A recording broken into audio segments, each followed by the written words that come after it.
It should take it. All right. Go. Good afternoon. Welcome to our afternoon service at Marietta Baptist Church. Let us turn in our Bibles to James chapter 4, verse 11 and 12. James chapter 4.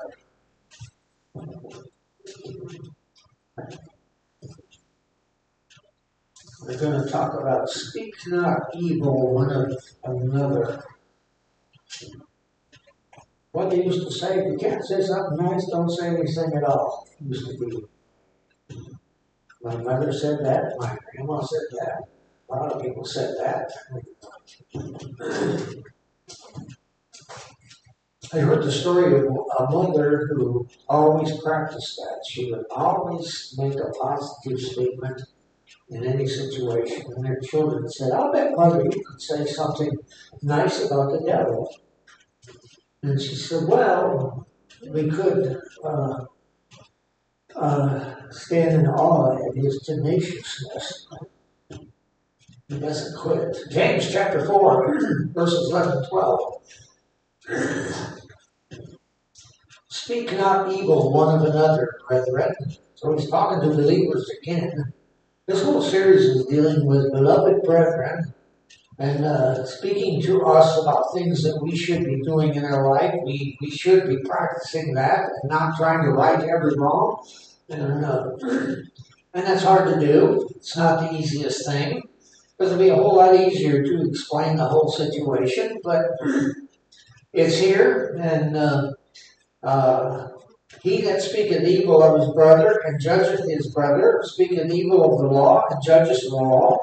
But if thou judge the law, thou art not a doer of the law, but a judge.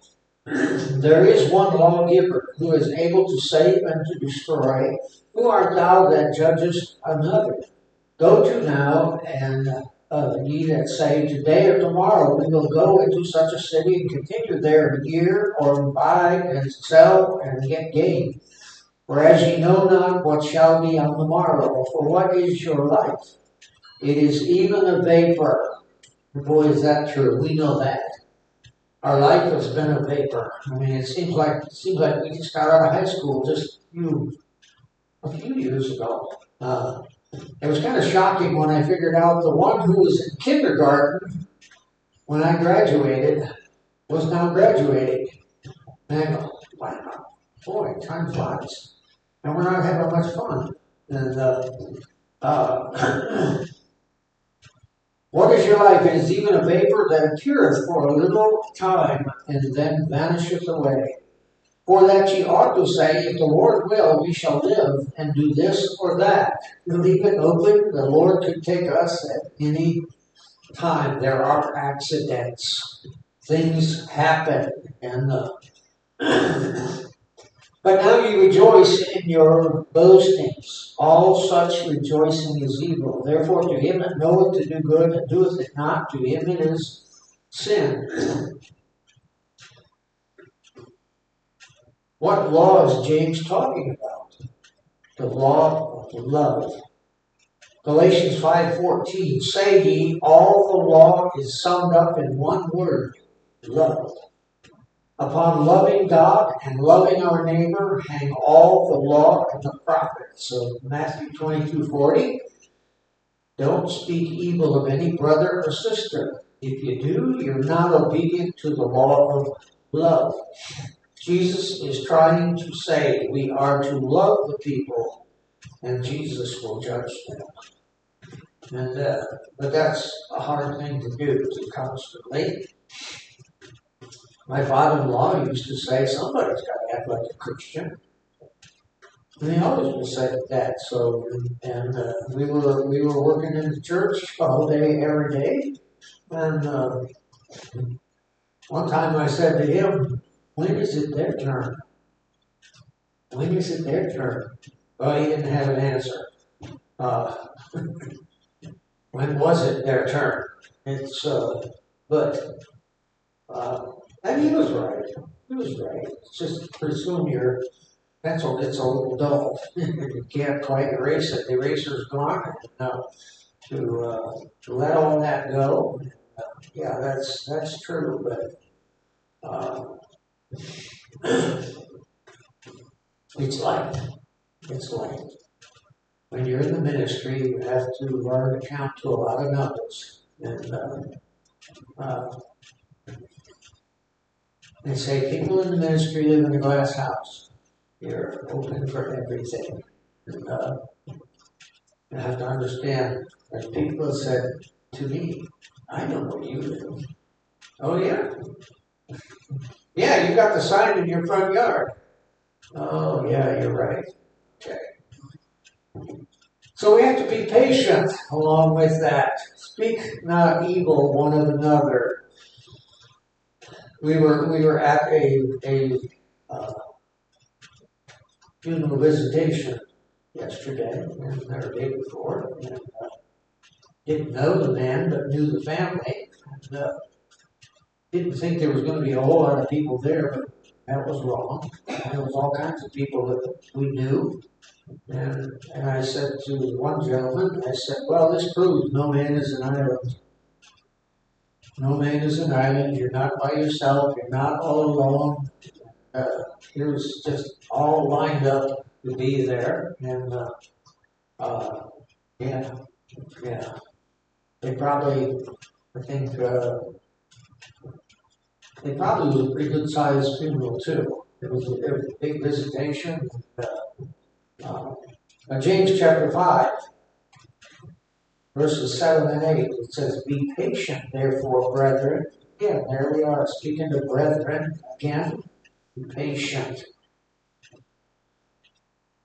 But on the previous one, speak not evil. It says, tribulation worketh patience.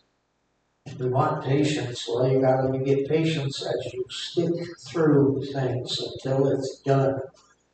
Be patient, therefore, brethren, unto the coming of the Lord. We are waiting for Jesus to come. When is Jesus going to come? I don't know. It seems like it ought to be bad enough with all the things happening in the world. There's just so much awfulness. It's just hard to think there's been over 100,000 people killed with fentanyl and drugs. Even in our little town, there's just a lot of drugs. I mean, how do they get access to that? I mean, it's just hard to believe. And actually, we are on the road trail because drugs coming in from Canada through Buffalo, it's coming down the toll road. We're only a few miles from the toll road. And they say this is active in drugs passing through here to the rest of the United States.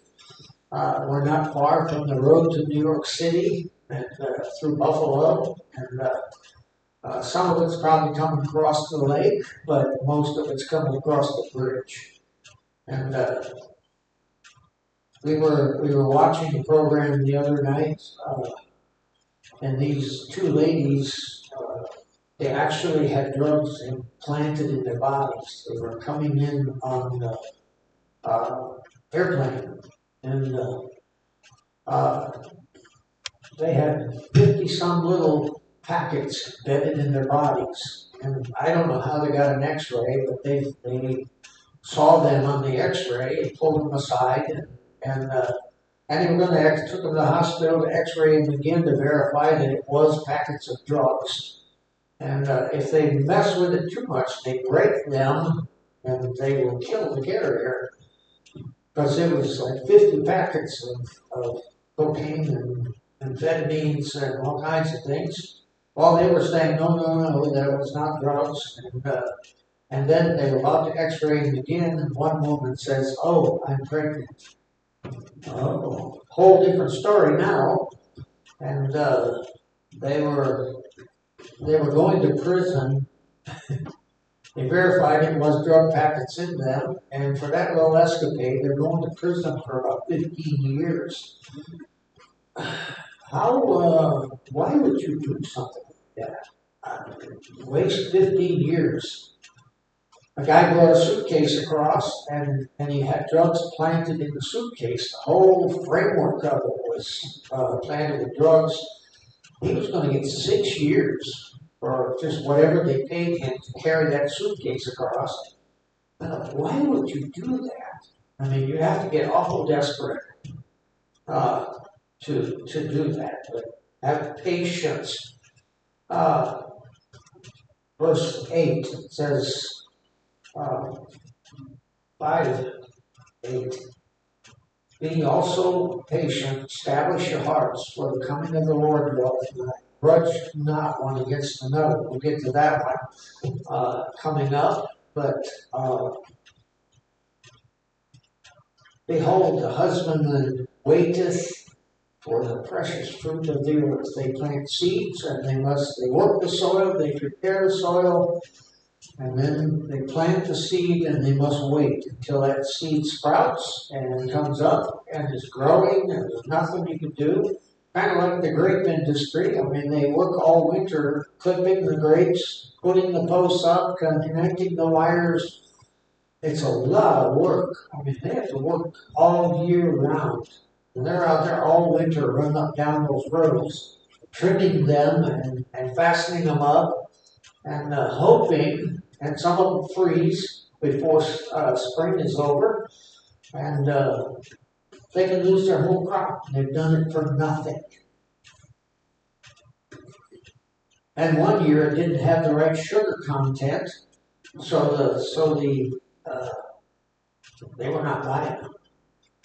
And they play chemists because they get those boxes of the fruits and they test the sugar, and if it's below a certain thing, they don't buy any of it. So then they have to take some of those grapes out and mix the sugar of the ones that are high in sugar with the ones that are not, and try to make a balance so they can sell them. And I don't know how you do that. You lift those big old boxes and pour one into another or something. But I know they do it. And they said this year is a good year. We know a gentleman over near Brockton. He grows grapes and gives them away. He lets them come pick them. They're free. And he said, if somebody doesn't come pick them, I'm going to stop. And well, I said, probably if we have another, we didn't really need grapes this year. We did a bunch of them. And I was talking to him, and he said 5 Amishmen came in there, and they took home 2.5 tons of grapes. They picked them and loaded them in their truck, loaded them in their van, and five Amishmen climbed in with them and went home. 2.5 tons. I only picked about a bushel, and I gave them to Joel Berkheimer. We were going there, and so he wanted grapes. We didn't need grapes. But we probably should go pick some. I said, well, probably to keep him working, we probably should, if we were going to throw them away, don't tell him, but he goes through the problem of hanging them, clipping them, and they're all used no chemicals, perfect. Keep him in business. Don't let him get away. Establish your hearts, for the coming of the Lord draweth nigh. It's getting close. I think we are close to Jesus coming. I think the signs are there. Israel is preparing. They're getting uniforms for the priests, and they're teaching them how to offer sacrifices again. They're going to kind of go back to it. James chapter 5, verse 11.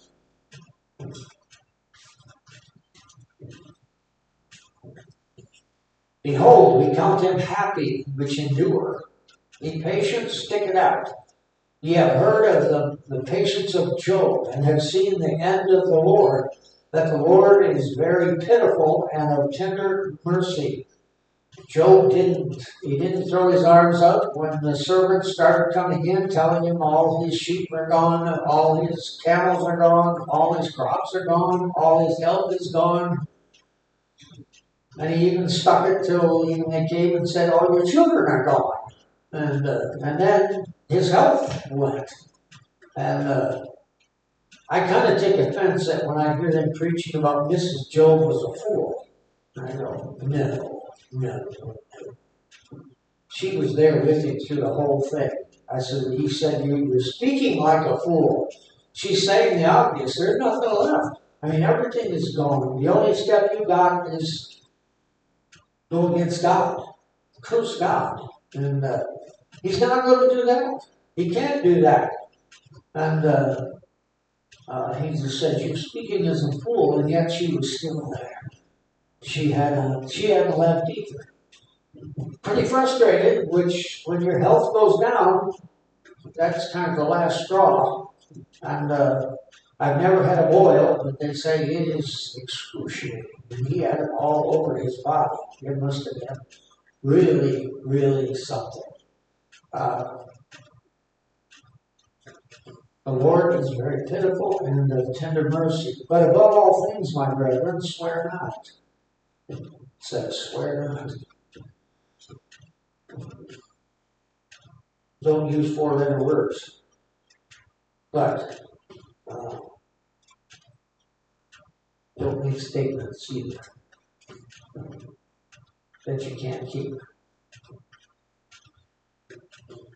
Count them happy, blessed, which endure.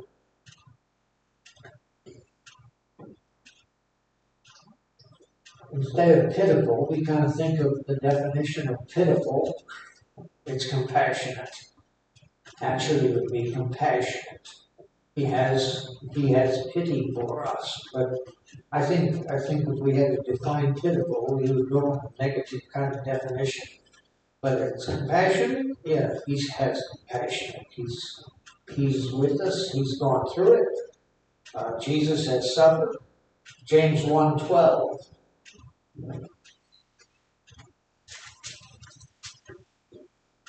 Says, blessed.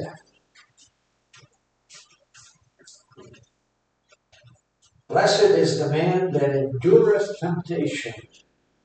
You don't run from it, you endure it. And you don't get all hung up with temptation is going to come. Not the fact that temptation comes. How do you respond to it when it comes? Because it will. For when he is tried, he shall receive the crown of life, which the Lord hath promised to them that love him. There's one of the rewards we will get when you don't give in to temptation. And we all have temptations. You say, well, I was my old self, here's what I might do. I said I would like a fence out here about 30 feet high. You can't build it any higher than 6. And that would do no good. No sense at all doing that. That would just be an insult. But I really would like one about 30 feet high, so we don't even. And I am prepared if it ever comes when they holler about our lights. She's got a security light out in her front yard, and every time we drive out, it's pretty bright. And so you're kind of a hypocrite here. I'm probably planning on telling her that. Like you're hollering about our lights. Look at your lights. And but just I'm not going to do any of that. And probably shouldn't even think it, but it says if we work it out, we will have a crown of life, which the Lord hath promised to them that love him. Stick things out, endure, be patient. He is coming. Galatians chapter 6, verse 9. Galatians 6:9.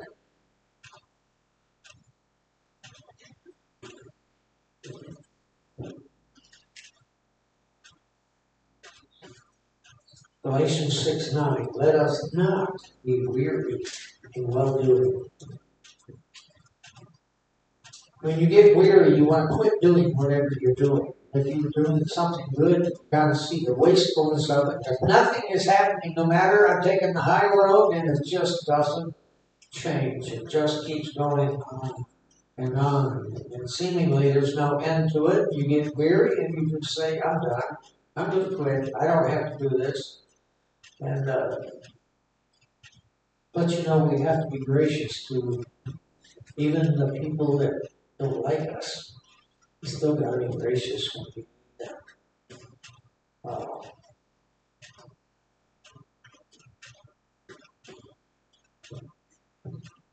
I was walking up here one time from the house, and I got just a little bit to the downside of the post office. And this lady drove up, rolled her window down. She's going the other way. She says, "You need a ride?" No, thank you. No, I'm going this way. You're going that way. No, thank you. No. I'm out here walking to church just for exercise. It's not the fact I don't have a ride. It's, but thank you anyway. I don't know why she stopped, but there was no chance.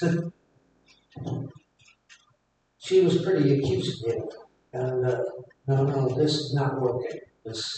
Let us not be weary in well doing, for a new season we shall reap if we faint not.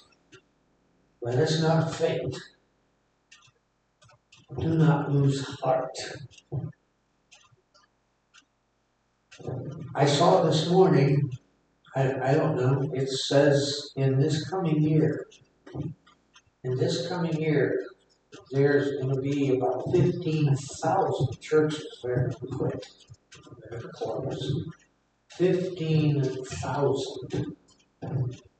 Really? Wow. That's a lot. And they're saying it's going to be small churches in small towns because they can't keep a pastor. Where are the pastors? Where are the people that are preparing to minister in churches? They're not there. Our friends in Buffalo, they attend the Catholic Church, and they said right now for next year there's one in the seminary, one who's studying to be a priest, just one in Buffalo. And next year there are none. They have no priests in training, but one. And they're closing all kinds of Catholic churches. And someone said, and what's happening, they're ending up with empty buildings, and they become desecrated buildings. They told me in Buffalo, the Muslims are buying the churches that are closing. And they put like 10 churches in one. They were hollering about it. 10 of them in one. And there's other places the same way because of the problems that they have to pay for. Terrible. Hebrews chapter 12, verse 3. Hebrews 12:3. For consider him that endureth such contradiction of sinners against himself. Speaking of Jesus. Consider him that endureth such contradiction of sinners against him. He was sinless, without sin. He had never sinned. Imagine having your child in your house with that, who doesn't sin. He does everything you tell him to do. Wow! How could you live with that? And that was kind of what Karen was, really. It wasn't until she became a teenager. We had a few things happened when she was a teenager. I said every child has some rebellion. You face it up front or you face it somewhere. It's always there, and Karen was never a problem. Whatever you told her to do, she was on it. At 2 years old, she'd come on a chair washing dishes. People said, well, she can't do that. Yes, she can. Watch her. Sure. She was our shopping list. When we went to the grocery store, we would say, we need flour, eggs, milk, bread. And we got there. Daddy, you need... She'd rattle it off. She'd tell us everything we needed. And we never really, all we had to do was speak to her, and there was never a problem. Well, when she was bullied in school, in a Christian school. Yeah, she was bullied, and she was getting demerits, and they were giving demerits, and I was signing those demerits at home, and she was getting worse and worse. And what is going on? We didn't know. We didn't know what was happening. And finally, Mary came over and said she doesn't deserve any of those demerits. They're picking on her. And the teacher was filling out the demerits as soon as she got mad about it. They were tying her shoelaces to the chair. I don't know why she didn't know that, but and then she was getting in trouble when she got tired of it and said something. Then they gave her a demerit, and I signed the demerit. And what is going on here? She was getting demerits every day. What is going on? And when I found that, I went over and had a talk with the staff, and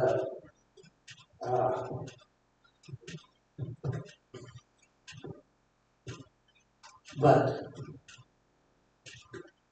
she was a little rebellious at that time. We had to work through it. She's fine, but you have to watch and make sure whose fault all this is, and don't get faint. Romans 8:25. But if we hope for that we see not, then do we with patience, perseverance, wait for it.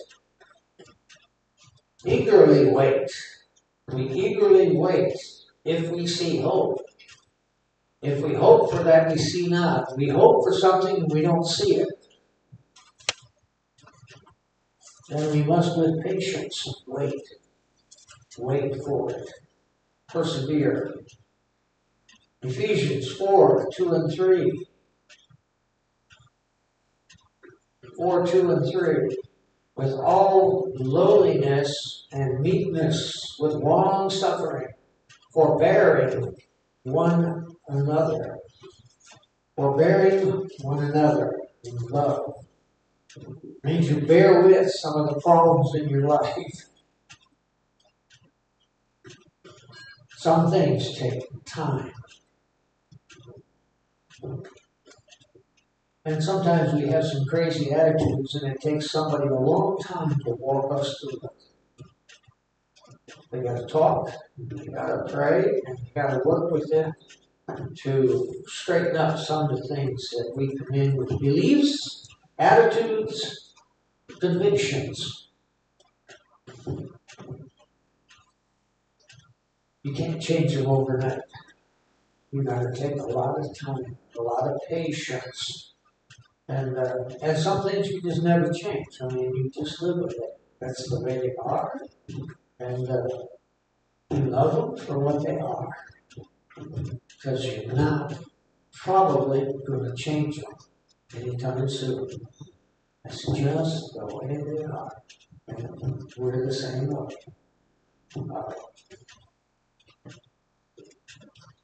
We are who we are. We are what's been poured into us. We are that, and we're probably not going to change it. Forbearing one another in love, endeavoring to keep the unity of the Spirit in the bond of peace. We must just stick with one another. If you can change it, change it. If you can't, live with it. Live with it. That's why you have to be careful when you get married. You got to figure out all the ins and outs. And you know, none of us are perfect. I usually say after you're married a little while, you figure out, oh, I didn't know that. I didn't know that. And, innocent little things like they squeeze the toothpaste in the middle instead of at the bottom. And sometimes that's a problem. Because you always squeeze the toothpaste at the bottom. And it depends on which way the toilet paper roll goes. It's a problem. And whether the screw in the light switch is across or up and down. I didn't know that. My brother-in-law drove him crazy. When I put the plates on at the house, I put the screws so they stopped horizontal. It drove me crazy. So I changed them. I went and screwed them up and down. Whenever he was, while he was up here, okay. And in his house, he's still that way. I mean, what difference does it make? It drove him crazy. Okay. So, fix it. If that's what he likes and it doesn't make any difference to me, I don't care which way to screw those. But it did to him. All right. And, you know, how you fold your clothes.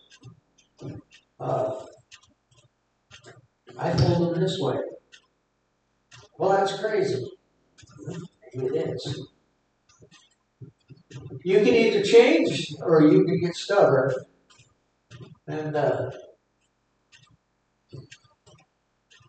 keep the peace. Keep the unity of the Spirit and bond of peace. It's not worth fighting over. Psalm 37, 7 and 8. Psalm 37, 7 and 8.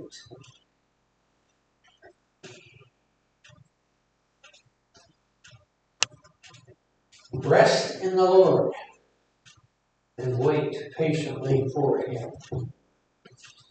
Fret not thyself because of him that prospereth in his way. Don't get all uptight because someone is prospering in a wrong way that you don't do. Because of the man who bringeth wicked devices to pass.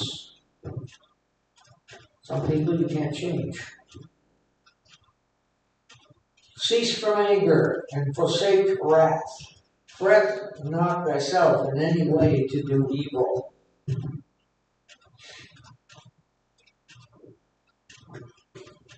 I learned in the Navy they would pull tricks on one another. And some of them were pretty nasty. Pretty nasty. Our division officer had broke his thumb. I can't remember how he broke his thumb, but he had it in a cast and it was going straight up like that. So just to antagonize him, every time they walked by him, they got their thumb up in the air.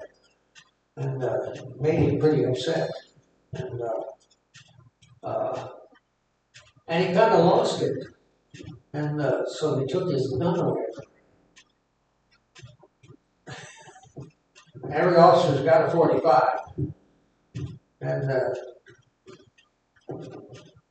everybody was kind of afraid he's going to shoot somebody. Yeah, let's stop. But it's hard for him to salute with his thumb up. You know, so I make sure they, and just doing antagonizing, the enlisted men did antagonize, especially the people from the academy. They weren't officers yet. They would spend the summer aboard ship, and they would have a regular sailor's hat with a blue band around it to mark their ensigns. And so they would be on board for the whole summer, and then they go back to the academy. And so you're supposed to salute the officers every time you see one. So he is an officer, but he's not. He's halfway between. When he graduates, he will be. And so the enlisted would, if they're in a group, if you stay in a group, the whole group can salute him as you go by. But if you want to antagonize him, you break in single file. And he's got to go. And then you go back to a group again, just harassing them. And I used to say to him, you dummies, when he gets his commission, when he comes back, he's going to be nasty. No wonder the officers and the men don't get along, because they're treating him like a dog. And don't. I mean, you ought to be kind to him. You ought to be easy to him. When he gets aboard ship, he's going to feel kind of warm and fuzzy feelings, maybe, instead of come back and go, you dogs, you harassed me all summer. Yeah, and that's kind of what's happening right now in the Pentagon. That's the officers cannot fraternize with the enlisted. It's terribly prohibitive. They are not to be anywhere around them in fellowship because they are officers. Well, the secretary of the War Department was enlisted. Now he's at the top of the echelon. He's in charge of all those people, and they still built into their system. They don't care to have him telling them anything. I know that, and he's doing a good job. He's got the power and he's got the guts to do it, but he's got a big job because they're in a different group, and they're made to be that way. So it's kind of tough to knuckle under in front of their fellow officers to pay attention to this guy. They're pushing him every way they can push him. And so he's always got to fight. He just fired somebody. He's fired several somebodies in the Pentagon. Yay. And basically told him, if you're fat, get out. Get out. Yeah. True.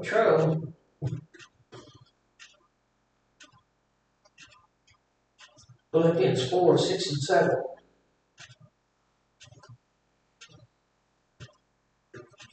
Be careful for nothing. That doesn't mean you don't pay attention to anything.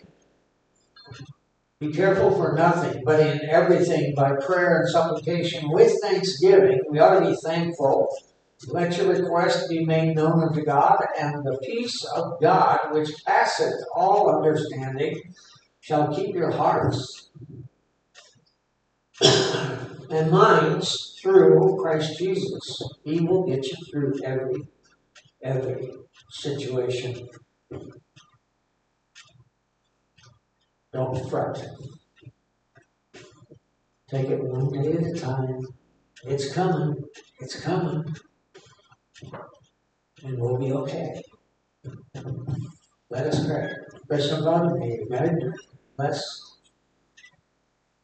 walk us through all of this, protect us, bless us, give us wisdom, give us patience, give us grace. Help us, Lord, that we might walk with thee. Bless this church, bless these people. Help us through all the physical ailments that are here and abound. Just guide and direct. Thank you for the privilege we have. Thou hast blessed this place. Thou hast cared for this place. Look to thee. Patience and long suffering. Thank you, Lord Jesus. Amen.